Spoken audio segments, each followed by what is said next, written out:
କୃଷି ଉନ୍ନତି ପରୀକ୍ଷାଗାର ତରଫରୁ ସମସ୍ତ ଚାଷୀ ଭାଇମାନଙ୍କୁ ଆମେ ସ୍ୱାଗତ କରୁଛୁ। ଏ ସପ୍ତାହର କୃଷି ସୂଚନା। ବର୍ତ୍ତମାନ ମାଟିଆ ଗୁଣ୍ଡି ପୋକ ଲାଗିବାର ନଜରି ଆସିଛି। ଧାନ ଫସଲରେ ମାଟିଆ ଗୁଣ୍ଡି ପୋକ ବା ଚକଡ଼ା ପୋକ ବହୁତ କ୍ଷତି କରିଥାନ୍ତି। ଅଧିକ ଆକ୍ରାନ୍ତ ହେଲେ 70% ଫସଲ ନଷ୍ଟ ହୋଇଥାଏ। ସାଧାରଣତଃ ଆମେ ଦେଖୁଛେ ଅକ୍ଟୋବର ମାସରେ ଦିନରେ ଅଧିକ ଉତ୍ତାପ ଓ ରାତିରେ ଅଧିକ ଥଣ୍ଡା ରହିଥାଏ। ଏହି କାରଣରୁ ମାଟିଆ ଗୁଣ୍ଡି ପୋକ ବୃଦ୍ଧିର ଅନୁକୂଳ ପରିବେଶ ସୃଷ୍ଟି ହୁଏ। କିମ୍ବା ଦିନକୁ ମାତ୍ର 3 ରୁ 4 ଘଣ୍ଟା ସୂର୍ଯ୍ୟାଲୋକ ରହିଲେ ମାଟିଆ ଗୁଣ୍ଡି ପୋକ ଲାଗିବାର ଆଶଙ୍କା ରହିଥାଏ।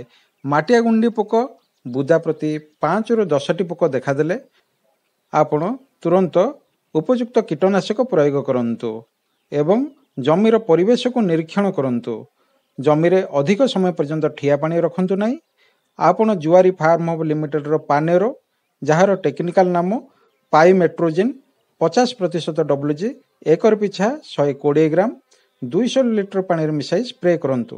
ଏହା ଲମ୍ବା ସମୟ ଧରି ଚକଡ଼ା ପୋକର ପ୍ରାଦୁର୍ଭାବକୁ ସୁରକ୍ଷା ଦେଇଥାଏ। ଚକଡ଼ା ପୋକ ସମୟରେ ଯବକ୍ଷାରଜାନ ସାର ପକାନ୍ତୁ ନାହିଁ।